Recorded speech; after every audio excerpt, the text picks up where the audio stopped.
Sorry. Hello. Sustainable Parents, Flora McCormick here. Welcome to the Calm, Confident Parenting Workshop. This workshop is intended in 3 days to get you into feeling dramatically different about parenting. And it is not about just taking deep breaths. Hey, Keisha. Hey, glad to see people coming on. This is not about taking deep breaths.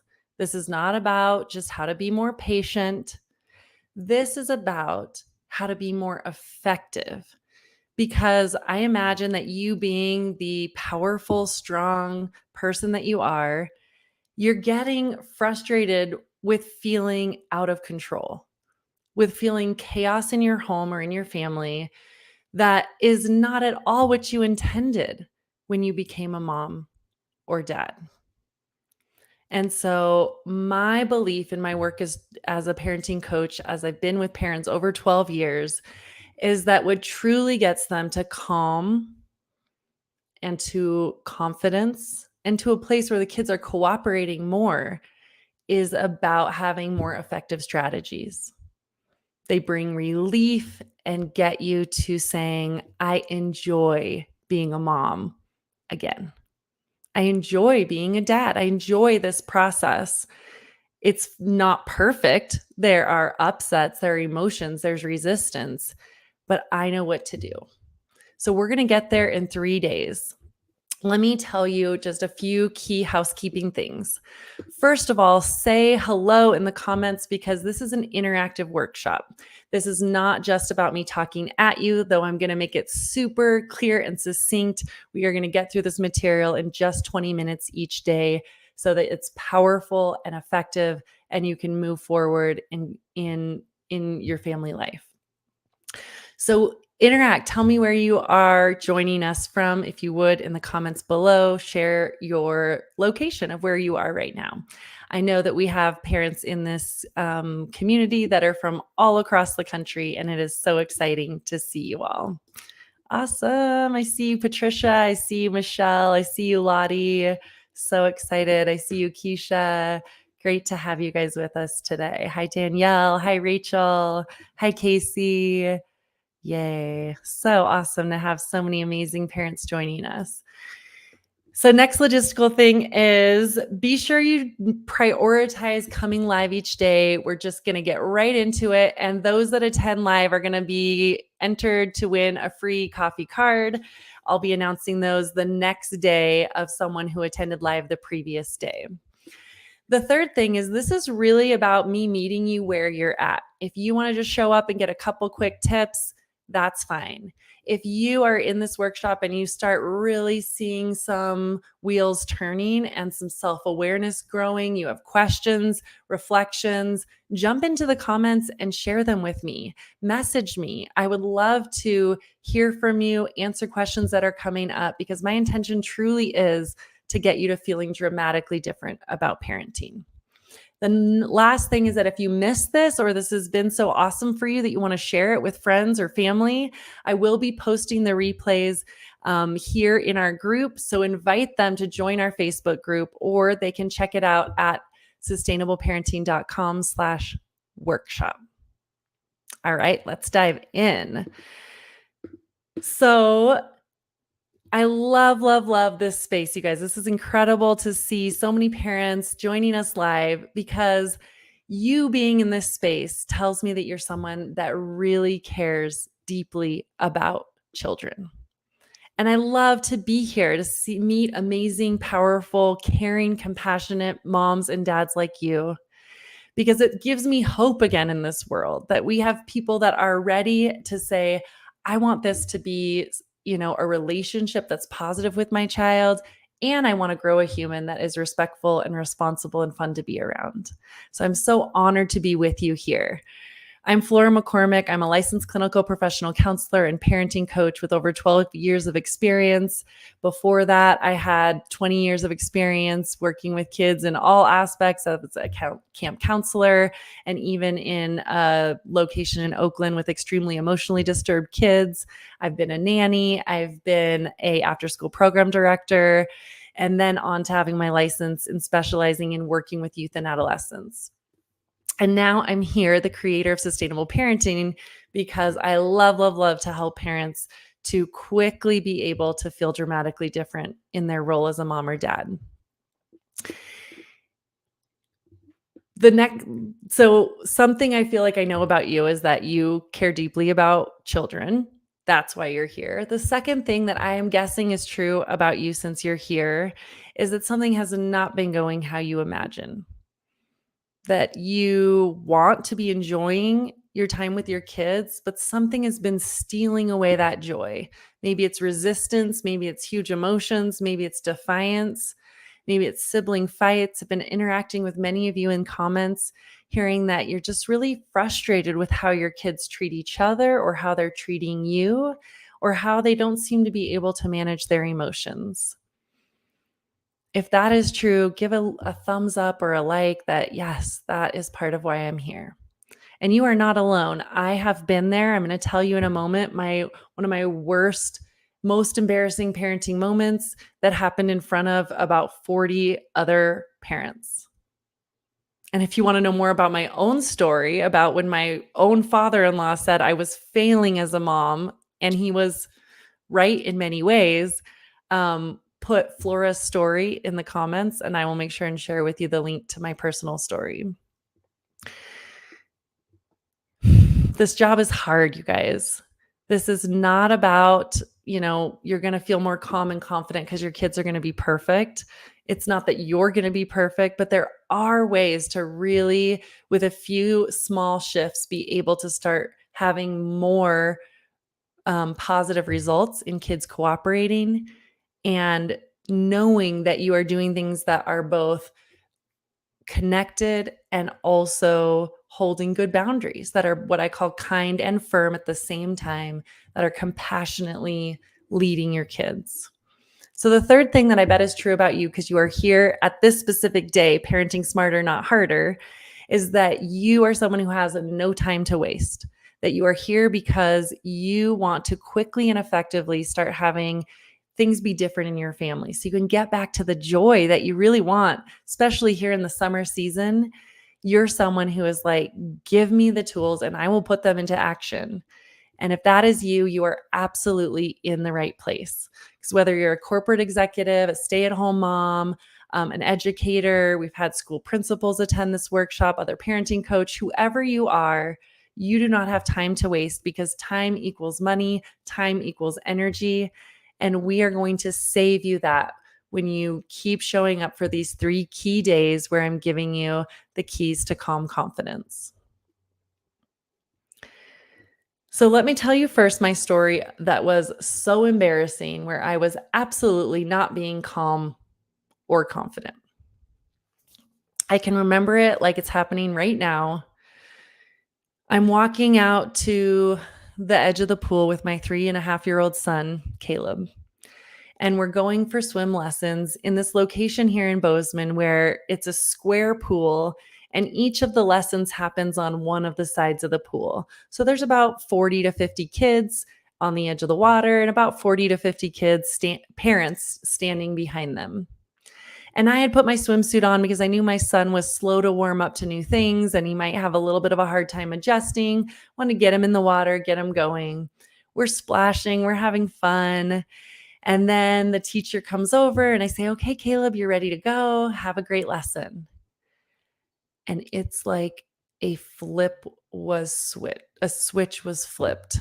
He starts crying and screaming and pulling at my swimsuit. He is like clawing at me to say, no, no, no, no, don't go, mommy, don't go.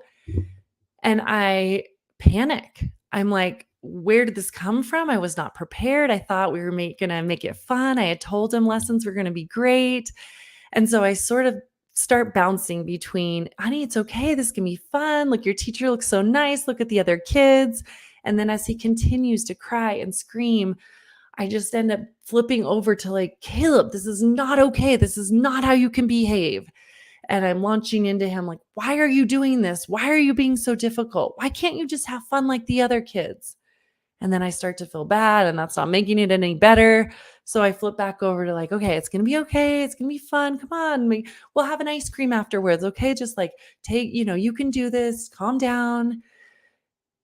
Nothing is working. It just keeps ping-ponging back and forth. I'm like nice mom, gentle mom, monster mom, like quit it, come on.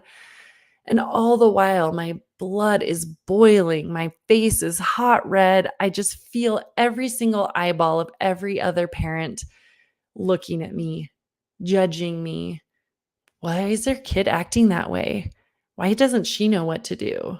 This is what's going through my head, right?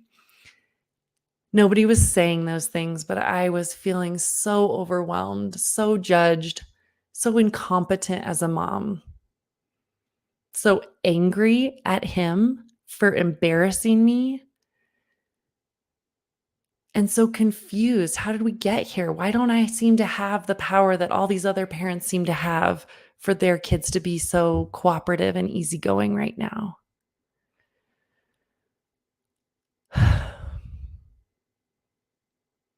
Have you had a moment like that?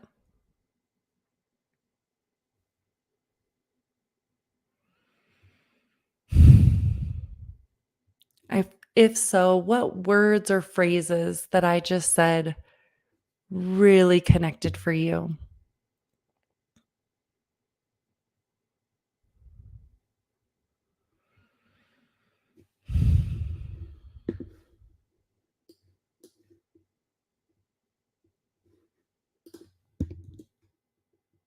Yeah. Did you feel angry? Did you feel overwhelmed? Did you feel defeated, embarrassed, upset? Yeah. And that day was a turning point for me. I realized in that moment something had to change.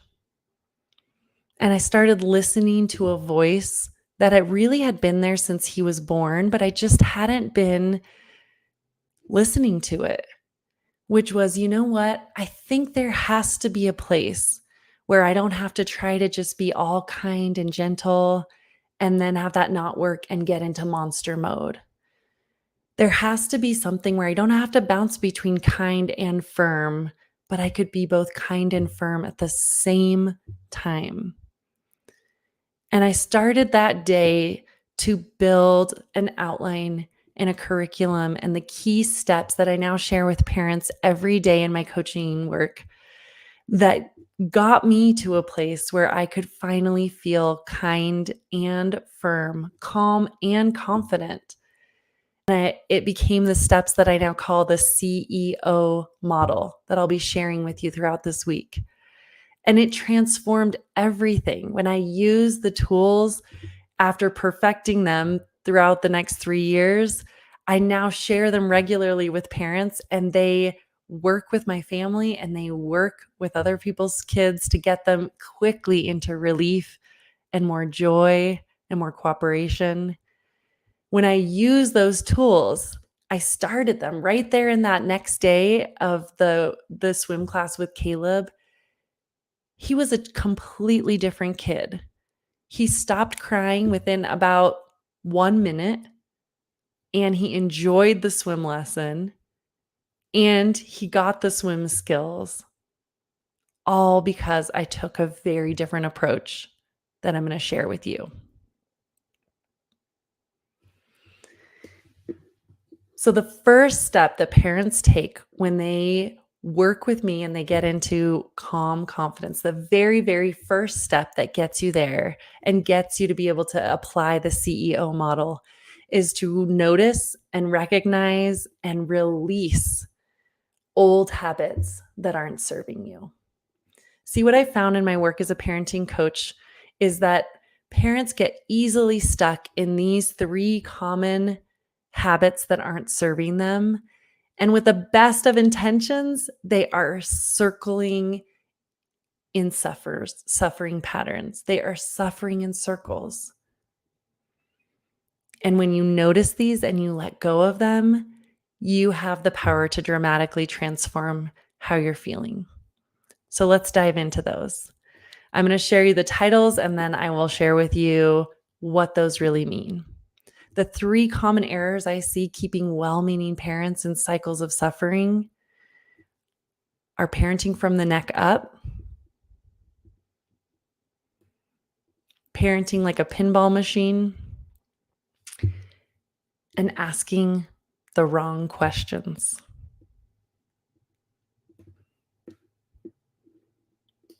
Let's dive in. Parenting from the neck up is that we get so cerebral. As adults, we get so into trying to explain things. And this is you if you have found yourself saying things like, I tell him what I need him to do and he just ignores me or he goes the other way. I will tell him why it's important to be kind to his sister and he just keeps bugging her and getting a rise out of her in annoying ways anyways. I feel like he doesn't listen unless I am screaming. I will tell her, calm down. This isn't a big deal. And she's just still so upset.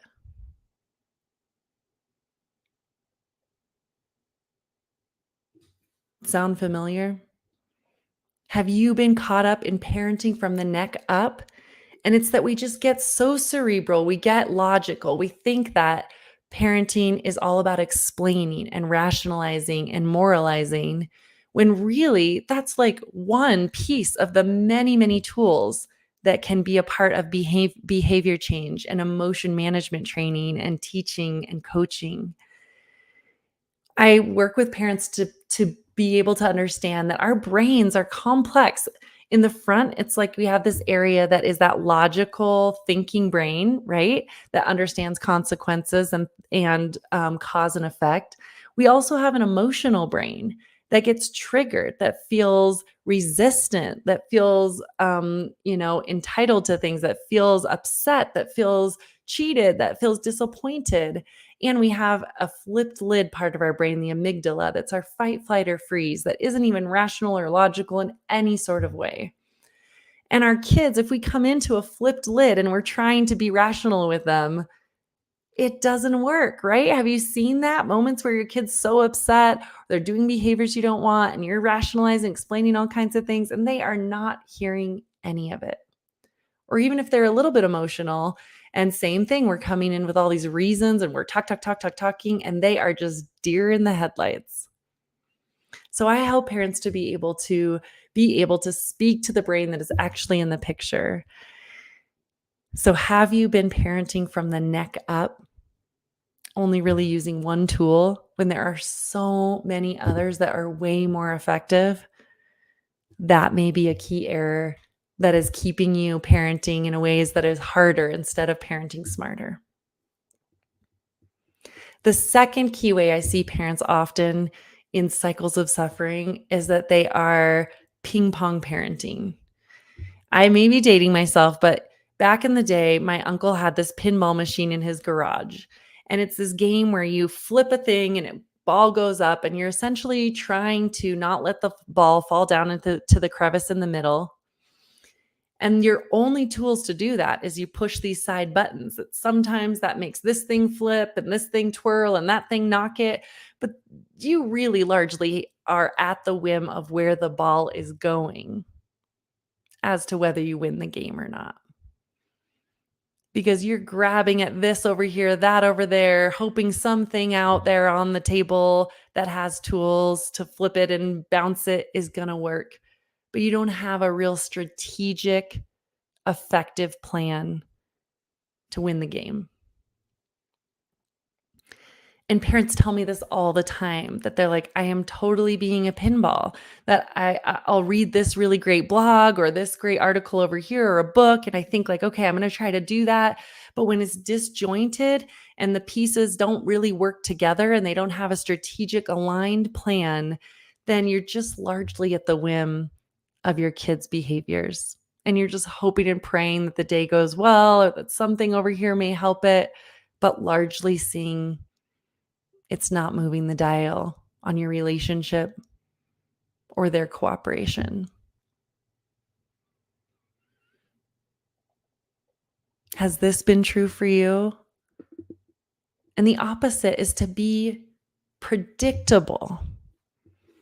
If this is true for you, say yes. Pinball parenting. So when we get caught up in pinball parenting, the opposite is to be predictable. And how can we be predictable? I help parents in my program to be able to have a CEO process so that they always know the first thing to do. They always know the second thing to do. They always know the third thing to try.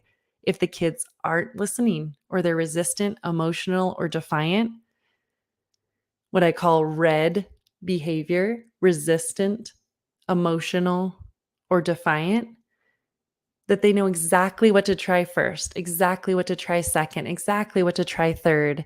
And it's a succinct process that they can master over time instead of pinballing and being like, I tried this, I tried that. I'm totally lost. So you may be parenting in ways that are harder instead of smarter because you're pinball parenting. See a lot of people connecting to that. The third common mistake that I see keeping well-meaning parents in cycles of suffering is asking the wrong questions. And boy, was I doing that with Caleb. I was doing all three of these things. I was definitely in that space of parenting from the neck up, rationalizing with him, trying to make him, be motivated with words, words, words. I was pinballing of grabbing this, grabbing that. And then I was asking the wrong questions.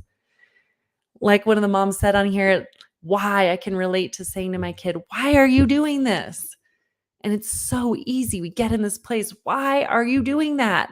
And if you find yourself saying, why can't you behave differently? Why can't you listen to me? Why don't you know that that's not an okay thing to do? Why on earth would you have done that thing in the garage? Here's the thing about why. Why completely gives our power away. It's like we're asking this little tiny human somehow to have the answers to what they're doing, and they don't know. Between them and us as a 20-something, 30-something, maybe even 40-something parent, between a 3-year-old, 8-year-old, and us, who has a more developed brain? Who has a more developed prefrontal cortex, hopefully more developed emotion management tools to start this relationship going differently?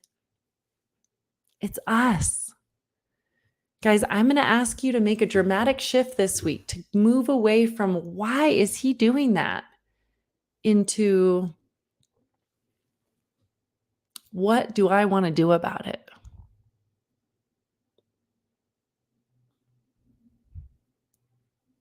Wait a minute. What can I do to be making this go differently? And if you don't have the tools for that, that's what we're going to cover tomorrow. I'm going to give you a super effective tool in that moment when we're like, how do I encourage them to be more cooperative? Tomorrow, we are going to talk about a tool that plays into the fact that our kids have a desire to have power in the situation too. And we have to know that that's a very normal process for them. They want power in the situation. We want power in the situation.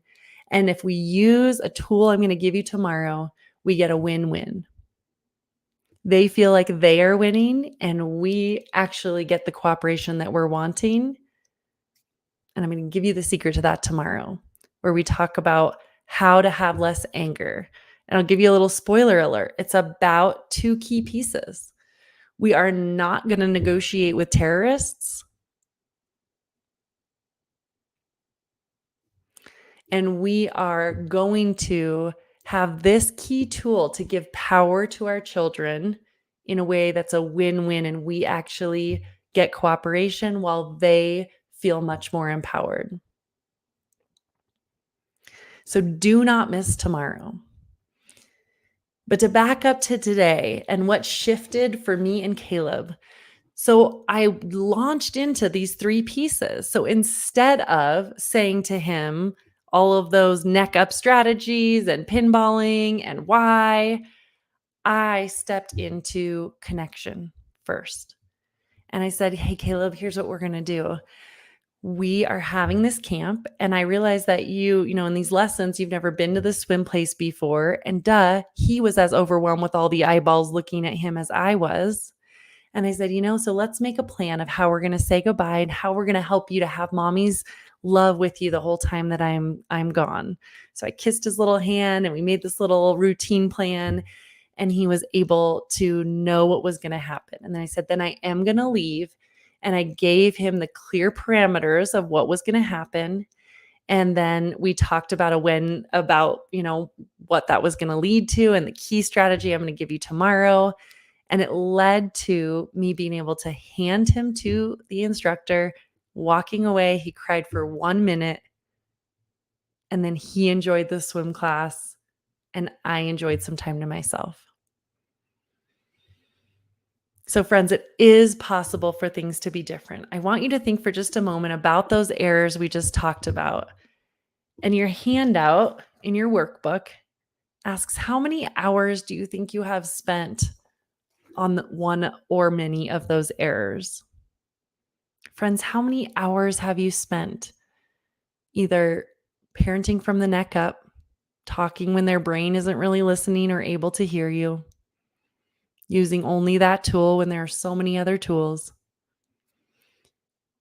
or pinballing between this strategy, that strategy, but largely just depending on what their mood was going to be, or asking the wrong questions and giving your power away by expecting this little person somehow to change the scenario when you really are the one that has the power to change things.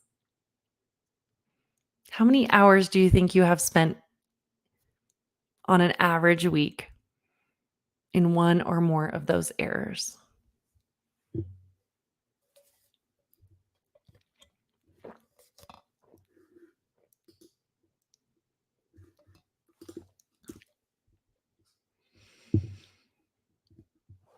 Yeah.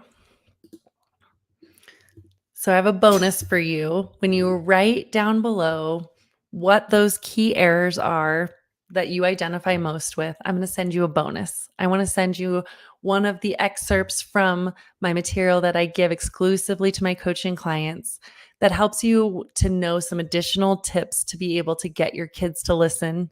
This is my strategy to get kids to listen in 30 seconds or less. Put down what is your key error and how many hours you have wasted on that error. And do not miss joining me tomorrow, where I'm going to give you a super powerful tool to start having more cooperation and less anger. Can't wait to see you guys tomorrow. Talk then.